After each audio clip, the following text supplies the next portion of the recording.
Welcome back. Well, it's back in the spotlight this week, the National Disability Insurance Scheme, with the Minister Bill Shorten promising yet more funding, a blitz on services and a new broom on the board after he appointed popular Paralympian Kurt Fearnley as the new chair.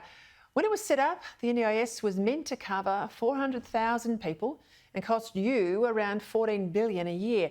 Now it covers 500,000, so just a fraction more, but it costs more than double the original estimate, $29 billion a year, and it's rising. Indeed, within the decade, forecasts are that it'll cost taxpayers $60 billion, or 4 times what they told us all those years ago. Unlike other areas of government spending too, funding for the NDIS is open-ended, and it operates like no other body at federal level. Even supporters say it's in desperate need of reform, which is the argument made today by former Minister for the NDIS, Senator Linda Reynolds. I'm pleased to say she joins me now from Canberra. Linda, you're a supporter of the NDIS. I want to make that clear from the outset, but you say the way it's structured, it's unsustainable in its current form. I absolutely agree with you. I mean, part of the problem is it's complex.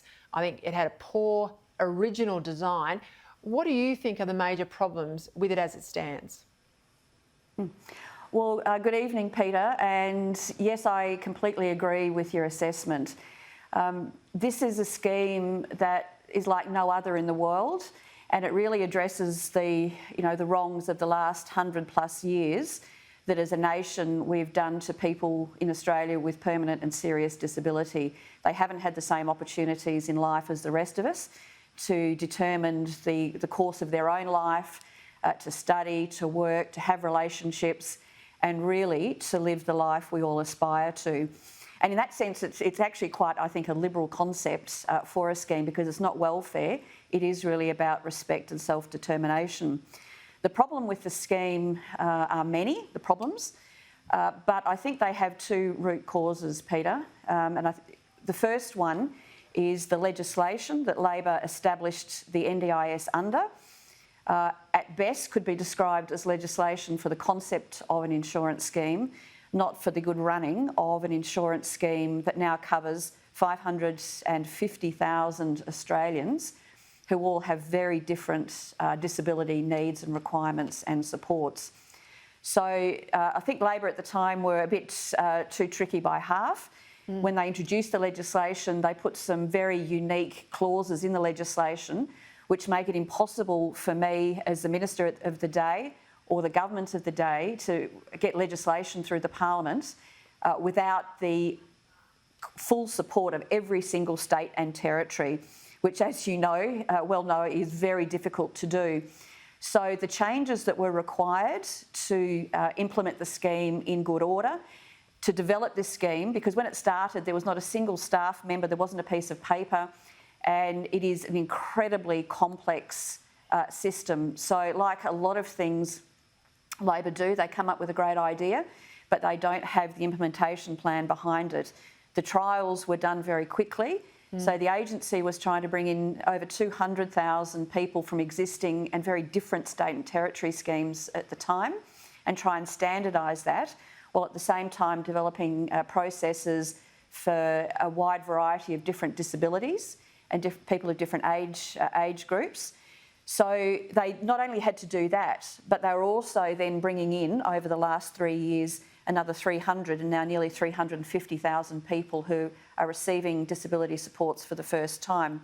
So if you look at it this way, we took an $8 billion market in Australia for disability support, which was clearly inadequate to really provide for the needs of people with serious and permanent disability, to now an over $30 billion market.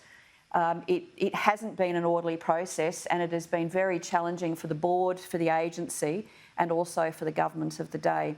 So it is a brilliant scheme, but it is time that the legislation, I did get legislation through for the first time in my term of government, but much more needs to be done. The second thing that needs to be done is the intergovernmental agreements. Yeah, please. I was just going to touch on those agreements because I remember the politics very much at the time. Julia Gillard was Prime Minister. She was being hunted down, you'll recall, by Kevin Rudd. He eventually got her, as we know, before the 2013 election. And so part of her Her push to get this together was to have something to show both her party room and the electorate that they should leave her in the job as Prime Minister. She rolled over and gave the states everything that they wanted. I mean, in that legislation is baked in all the upside in terms of benefit is the states. They don't have to pay extra if there's growth in the scheme. All the downside is the Commonwealth taxpayer. I think there's a lot of goodwill on all sides of the parliament for Bill Shorten to actually right some of these wrongs and now get it properly set up. Particularly, you've raised the issue of older Australians, and I'll get to that in a moment. But there is a mood, isn't there? Please tell me that we can fix this and get the best NDIS possible, not just this gargantuan sinkhole of billions. Peter, I couldn't agree with you more. There is absolute goodwill, and I've never met a colleague here ever who has said that we shouldn't retain the NDIS. But again, like any other government program, it needs to be administered effectively. So the legislation has to be changed, which is not easy because you've got a very active sector who Minister Shorten has raised their expectations exponentially in terms of who's going to be in the scheme. So the legislation has to be changed, but also the intergovernmental agreements that have been progressively signed are coming up for renewal. And as you said, with the Commonwealth government wearing all of the upside risk, Peter, I had to take, during the last two budgets of the Morrison government, and ask for $45 billion extra to take it to nearly just under 160,000 to fund the existing program. And I note that the scheme over the last month alone has blown out by 38% in 1 month. So from $2.2 billion a month to $3.1 billion a month. Now, going into this next budget round for the October budget and then the May budget, there are going to have to be some very serious considerations by the new government of how they manage that. But again, to do that, they have to change the intergovernmental agreements with all states and territories, and they have to change the legislation. Well, at the moment, Bill Shorten is still talking about some of the symptoms, line AAT for people who are appealing decisions, fraud, all important issues, but they are symptoms of a much broader range of problems is in the legislation and the IGA that need to be tackled with. I've got to leave it there, Linda, but I made a commitment to my production team here that I want to get into the NDIS. I want the audience to understand it because it's complex, but it's incredibly important to the lives of ordinary Australians, but incredibly important to the budget as well. And I think we've got to have an honest, frank and thoughtful conversation about it. We've got to demystify some of these numbers before we do.